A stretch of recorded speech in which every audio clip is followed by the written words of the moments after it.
तो कई बार आपने देखा होगा कि हम गुस्से में कुछ ऐसे डिसीजंस ले लेते हैं या कुछ ऐसा बोल देते हैं जो हम बाद में रिग्रेट करते हैं, या कुछ ऐसा बोल देते हैं जिसको हम अपनी आइडेंटिटी बनाना नहीं चाहते लेकिन हमें फोर्सफुली बनाना पड़ता है।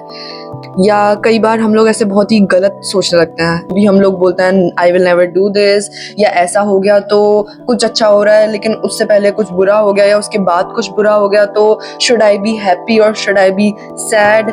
या कुछ भी अच्छा होने वाला है, आप अच्छा नहीं सोचते हो, आप पहले बुरा सोच लेते हो कि ठीक है अच्छा तो हो रहा है लेकिन उसके बाद बुरा हो गया तो, इससे भी गंदा हो गया तो।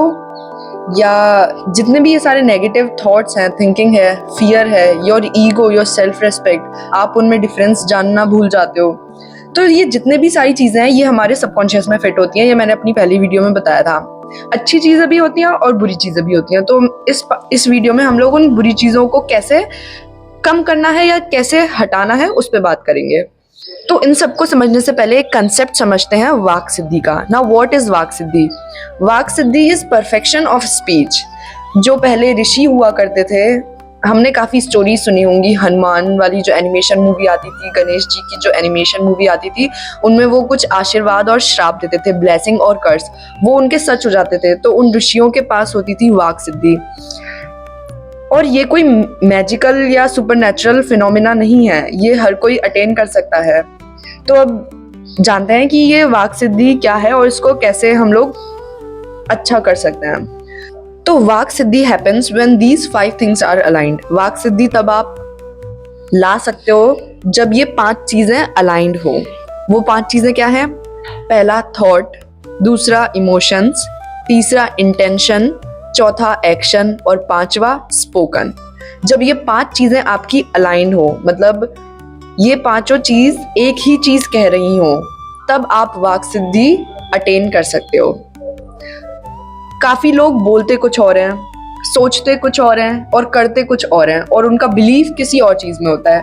तो ऐसे लोगों की जो वाक सिद्धि है, मतलब ऐसे लोगों की जो स्पीच है वो वीक हो जाती है। ऐसे लोग जब कोई वर्ड्स बोलते हैं तो उनमें इतनी पावर नहीं होती है, मतलब वो उनमें इतनी पावर नहीं होती है कि वो रियलिटी चेंज या रियलिटी शिफ्ट कर पाए। तो इन 5 चीजों का होना बहुत जरूरी है अगर if you want to achieve वाक सिद्धि। तो अगर इसको साइकोलॉजिकली बोला जाए तो if a person has absolute conviction, no doubts, repeated focus, pure intention, no emotional drama और हैव इमोशनल क्लैरिटी, तो जो भी वो बोलेंगे दैट विल बिकम रियलिटी। तो उनके जो वर्ड्स हैं दे इन्फ्लुएंस देयर सबकॉन्शियस, उनके डिसीजंस, उनके थॉट्स, उनके बिहेवियर को और दूसरे लोगों का परसेप्शन उनके बारे में, और फिर वो चेंज करेगा आउटकम, वो चेंज करेगा आने वाला रिजल्ट, वो चेंज करेगा आपकी reality. So now why never statements happen? जब आप ऐसे बोलते हो आई will never love again, I will never trust again, I will never do this और डू दैट, तो वो जो नेगेटिव आप बोल रहे हो ना, वो आपकी रियलिटी नहीं है, वो आपका परमानेंट ट्रुथ नहीं है। वो आप इसलिए बोल रहे हो क्योंकि अभी आप हर्ट हो, तो आप अपने आप को प्रोटेक्ट करने के लिए वो बोल रहे हो। ईगो हमेशा बोलता है एब्सोल्यूट्स में, जैसे forever, everyone, always, never, no one. और अवेयरनेस बोलती है right now, right now I'm feeling sad, or right now I'm having this thought, right now I'm hurt, so I might think something wrong, I need space, I need time. That is awareness. So the solution is not suppressing emotions, it's delaying or slowing it down. तो अभी मैं आपको 5 तरीके बताती हूँ जिससे आप अपने सबकॉन्शियस में कोई भी गलत चीज जाने से रोक सकते हो। तो पहला सॉल्यूशन है डिलेइंग द स्पीच। साइंटिस्ट बोलते हैं कि 60 से 90 सेकेंड बाद आपको जब गुस्सा आए या आप जब हर्ट हो जाओ तो आपको 60 से 90 सेकेंड्स का गैप लेना चाहिए, और उसके बाद कोई डिसीजन या कोई प्रॉमिस या कुछ अपने आप से बात करनी चाहिए, या जो भी है वो करना चाहिए। क्योंकि हमारा दिमाग जब तक काम डाउन हो जाता है तो हम कुछ भी गलत डिसीजन या कुछ गलत ऐसा ना बोल दें, उसको प्रोटेक्ट करने के लिए हमें 60 से 90 सेकेंड का गैप लेना चाहिए। सेकेंड है replace never with right now. मैं कभी ऐसा नहीं करूंगा, I will never do this, I will never do that, उसको राइट नाउ से रिप्लेस करो। ये क्या करेगा? जैसे right now I am feeling this, right now I am hurt, Right now I don't want a relationship. Right now I don't want to love anyone. Right now I don't trust anyone. Right now. तो ये क्या करेगा, ये आपका future flexible रहेगा, मतलब आपके subconscious में वो ढीठपना नहीं आएगा कि नहीं आई विल नेवर, तो आई will never, it will be like कि राइट नाउ। ठीक है। थर्ड सॉल्यूशन है स्टॉप फाइटिंग योर थॉट्स। आपको उससे लड़ना नहीं है कि नहीं मुझे इसके बारे में नहीं सोचना, क्योंकि एक सबको पता है व्हेन वी विल थिंक कि मुझे इसके बारे में नहीं सोचना, आप उसी के बारे में सोच के ये सब बोलोगे। तो आपको वो फाइट नहीं करनी उस थॉट से। अगर वो थॉट आ रहा है लेट इट पास। आप एक ऑब्जर्वर की तरह उसे नोटिस करो कि आई एम हैविंग दिस थॉट। तो वो आपकी सबकॉन्शियस आइडेंटिटी नहीं बनेगा, वो आएगा और चला जाएगा।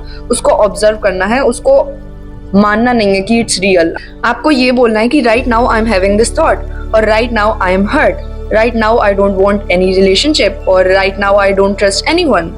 तो फोर्थ सॉल्यूशन है क्रिएट रिलीज रिचुअल। एंड ये बहुत इंपॉर्टेंट भी है, क्योंकि हमारा जो भी इमोशनल ट्रॉमा होता है या इमोशनल हर्ट होता है वो हमारी बॉडी में स्टोर होने लगता है। इससे हमें बहुत सारी क्रॉनिक डिसीज भी हो सकती हैं। तो इसलिए हम लोगों को है ना अपना जो भी इमोशनल हर्ट है वो रिलीज करना आना चाहिए। तो रिलीज इट फिजिकली, जैसे राइट इट डाउन, लिख लो, किसी पेपर पे लिख लो, फिर उसे फाड़ दो, या रो लो, क्राई, वॉक, डांस, सिंग, मतलब आपको जैसा भी कंफर्टेबल लगे कि इस चीज़ को करने से मेरा जो इमोशनल हर्ट है वो रिलीज होता है, या मुझे इस चीज़ को करने के बाद अच्छा फील होता है। जो भी इमोशनल मेरा ड्रामा है, मेरा एंगर है, वो बाहर निकालो, उसे अंदर मत रखो। This is the fourth solution. और हमारा फिफ्थ और लास्ट सॉल्यूशन है strengthen the observer, awareness, consciousness. तो जिन्होंने मेरी फर्स्ट वीडियो देखी है उनको ये समझ में आ रहा होगा कि हमें अपने कॉन्शियसनेस को पावर देनी है, अपनी अवेयरनेस को पावर देनी है, हमें सेल्फ अवेयर बनना है। क्योंकि जब आप अवेयर रहोगे तो आप उससे में ऐसे ही कुछ भी नहीं बोल दोगे। आप जब इमोशनली हर्ट होगे तब आप कुछ भी नहीं बोल दोगे। आप अवेयर रहोगे अपने इमोशंस को लेके कि right now I am feeling this, right now I am having this thought, this is not me, this is that is me.